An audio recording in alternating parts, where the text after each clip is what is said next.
watching. It's Abigail again, and I am sitting down with Michael Cochren of Cochren Co. How are you?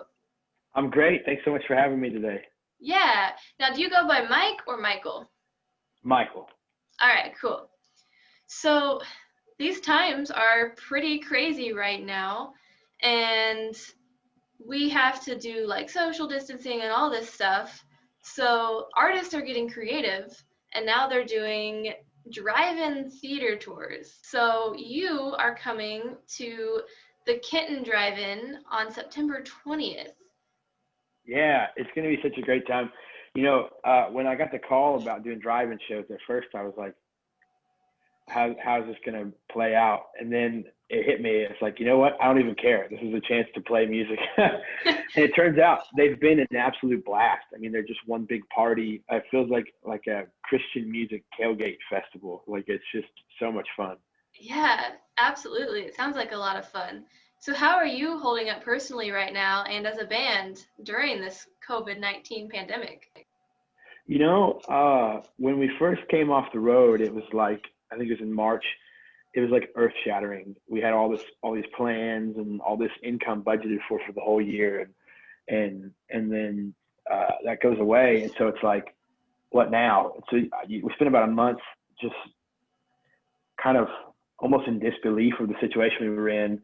And then at least I began to really enjoy the time at home and make the most of that, because we don't get weekends very often, like just to do housework or be around the house or have a bonfire or grill out, So I started soaking in that time with my wife and my friends.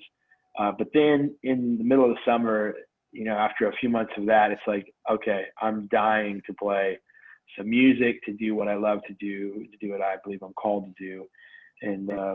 But we've had these opportunities for drive-in shows. We've had some brave promoters have us come out for like lawn chair shows and stuff like that. So it's just been really good. It's been a good heart reset season, I think, to focus on where things are, like your priorities are, because you can wrap so much of your worth and value in what you do. And when you don't get to do those things, it's like, oh, life is meaningless. And God has just been showing me in this season that there's so much more to who I am and so much more to what he's called me to than just being on a stage. Yeah. So what has an average day of Michael Cochren looked like over the course of these past several months? Well, it has changed dramatically. At first, so I work at a church. I'm in my church office right now, actually. So I'm a worship leader at a church. I've been here for 8 years. So at first, it was like, came off the road and I'm scrambling to help the ministry here figure out what Sundays look like when nobody can come here in person. Thankfully, we already had a really good live stream situation going. But then our Indiana government asked that if you don't have to go into work, to stay home.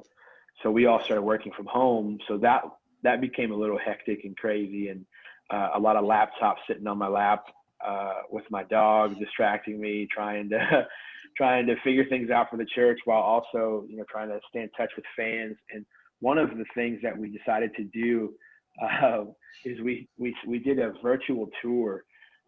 Everyone was canceling their tours in March and April, and I thought it would be really funny to just announce a tour. And so we did a tour of my house. And we traveled around and played shows in different rooms. And so we had like night 1 in the kitchen, night 2 in the guest bathroom. So we tried to keep a semblance of normalcy while still acknowledging that, everything's different, but we still wanted to reach people. And my average day was really different every single day. Yeah, probably quite the change. Yeah, I'm still trying to wrap my head around, it still feels like this year isn't real in a lot of ways. It really doesn't. So what can people expect for this show? What is a drive-in show gonna look like? Well, it's really going to be a tailgate party. And everybody kind of does their own thing. You have your own dedicated parking spot, just like you would at a drive-in theater. And they're asking you to stay in that dedicated space.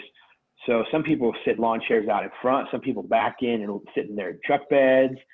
Some people have the back hatch open on the SUV, and then some people just choose to stay, in their vehicles and listen through their radio feeds and stuff. But it's going to be a lot of fun. You'll see us up on the big screen as well if you're farther back, and so it's going to be, no matter where you're at, it's going to be a great experience. Yeah, and you are opening for Toby Mac, correct? Yes. That is awesome. Yeah, I'm super pumped. It's always great to be on the road with those guys. They're the real deal. Yeah, that sounds like a great show. I know people are going to love it. Awesome. Yeah, I really hope so. So let's get to know you a little bit more. How did you get started in the music world? Well, it was always something I wanted to do. Even when I was a kid, I was always singing around and playing. And then I did music in high school, like a lot of kids do. And then when I graduated high school, I just started writing songs, and they were really, really bad songs. They were just terrible, and nobody will ever hear them. But I started to grow in that, and I started to meet other songwriters. And really, I loved performing. I did that all through school, in musicals and in choirs. And so I took every opportunity I could to just be in front of people. And that led slowly but surely to being in front of some of the right people. And God just opened doors.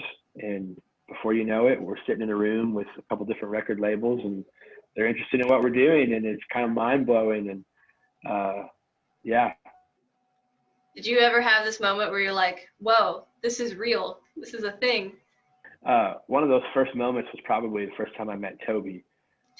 He came to the studio. A producer friend of mine had sent him a song that we'd done, and he really just got flipped out over it and came to the studio the next day. So that was one of those moments where this guy walks in with a fedora and sunglasses, and I'm like, I'm pretty sure this is Toby Mac. And that was one of those like pinch myself moments. Like, is Toby really telling me that he wants to work with me? Like, is this real life? That is great. I love that.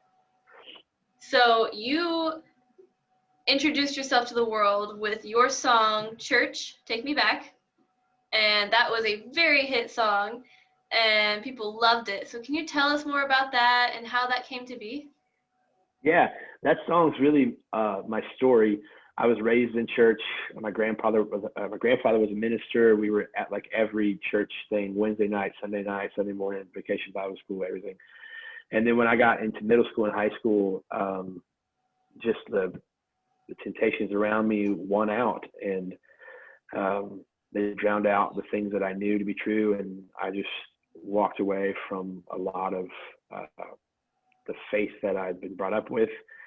And the church as an institution, as the body, played a big role in my college years of drawing me back to Christ. God used the church and used a couple different churches.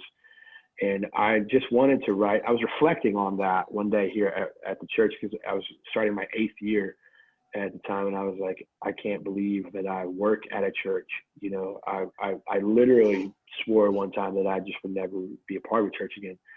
And I was just reflecting on the goodness of God, and I was thinking about how beautiful the church is when it's getting it right. Because oftentimes it's real popular for 21st century Christians to act like we don't need the church, or well, I love Jesus, but I don't love the church. And it's like, well, if you love Jesus, then you love what he loves, and he loves the church. It's his bride.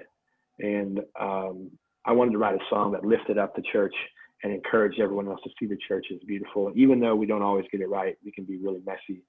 The object of our faith always gets it right, and Jesus is the reason for the church. And it's not about the messiness in our lives. It's about the perfection in him. So I just wanted to write a song that lifted up the church. Yeah, and it's a beautiful song too. Oh, thank you so much. Yeah. So do you have any upcoming projects, any new music you're working on? Yeah, well, we just released a brand new single called Who Can, and it's out on the charts now. So hopefully slowly moving up and to the right. So you can check that out on Spotify and stuff, and Apple Music, and of course listen on the radio. And we are going to be announcing an album soon. We're going to be putting out a full record in January. So we're finishing up tracks for that, and I'm beyond excited. Like words can't even describe how much I want everybody to hear these songs. Yeah, that must be very exciting. Absolutely. Yeah. So can you tell us the story behind your new song, He Can? Yeah, it's called Who Can. Oh, Who Can? And Okay. yeah. And it really is about the love of Jesus. No one loves us like he does, even though we are messy people. Jesus doesn't run from our mess.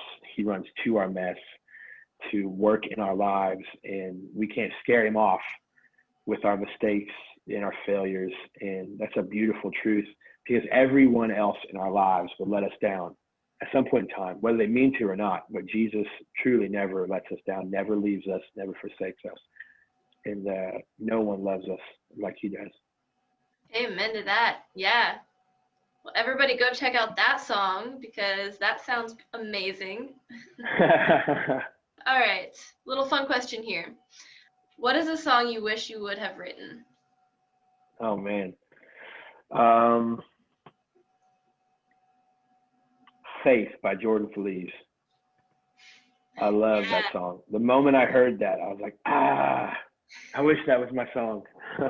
Yeah, that's a pretty good song. It's a Yeah. great song. And what would your dream collab be? Oh, man.